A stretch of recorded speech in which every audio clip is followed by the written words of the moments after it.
Hey, welcome back to the Mr. Excel Netcast. I'm Bill Jelen. Want to invite you to enter our NCAA bracket.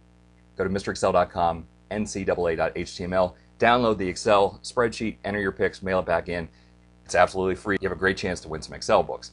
Now, we've been talking this week about basically the hassle of entering everyone's picks in the NCAA sheet. And we talked about how I had formulas to help choose the higher seed. That's what most people choose. And then yesterday we talked about formulas to check to make sure that I hadn't keyed any data in wrong. And really for the first dozen or so years that we were doing the bracket, we basically keyed all that data in. But then we finally said, well, you know, it would be really easy if, rather than people faxing their entries into us, if we could give them an Excel workbook and have them fill out the entries themselves, with the guise, of course, of saying that it would be easier for you to choose Excel rather than having to get the USA Today and that whole thing. But then the great benefit to that is once people send the bracket back in, we then can electronically harvest their answers. So if you remember from last Friday, we have this bracket where basically we have the drop downs. People just have to go through and choose which team they would like, and then the next drop down is smart enough to offer the winners from round one. They fill in their name over here, fill in the tiebreaker and their email.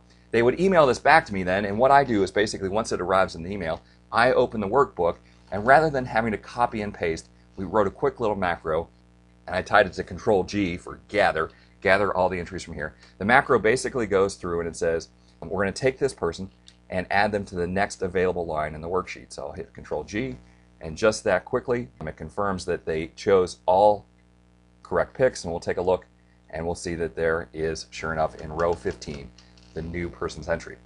One thing that we've always done in our competitions, we have two players that are computer generated. The first player is called seed, and that person basically just chooses the higher seed all the way through.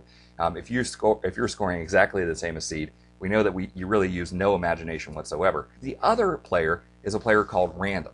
Now, most of the time, random does horribly because he knows nothing about basketball and just is choosing randomly. But there was a situation last year where the results were so crazy that random was actually in the top 5 or 6 for most of the tournament. One other feature about our pool is that it's so easy once the games start to actually figure out the results because Excel is doing all the formulas. We can then spend some time to take a look at people's picks and write some interesting commentary, and we always tend to make fun of anyone who's doing worse than random. Although, again, as I said, last year, that was more than 90% of the field. So today's Wednesday. You have less than a day. The game starts tomorrow at noon. Go out to MrExcel.com, ncaa.html, download the bracket, fill it in, send it in. You have a chance to win some great books and a reason to pay attention to the NCAA men's college basketball finals for the next 3 weeks. Thanks for stopping by. We'll see you tomorrow for another netcast from Mr. Excel.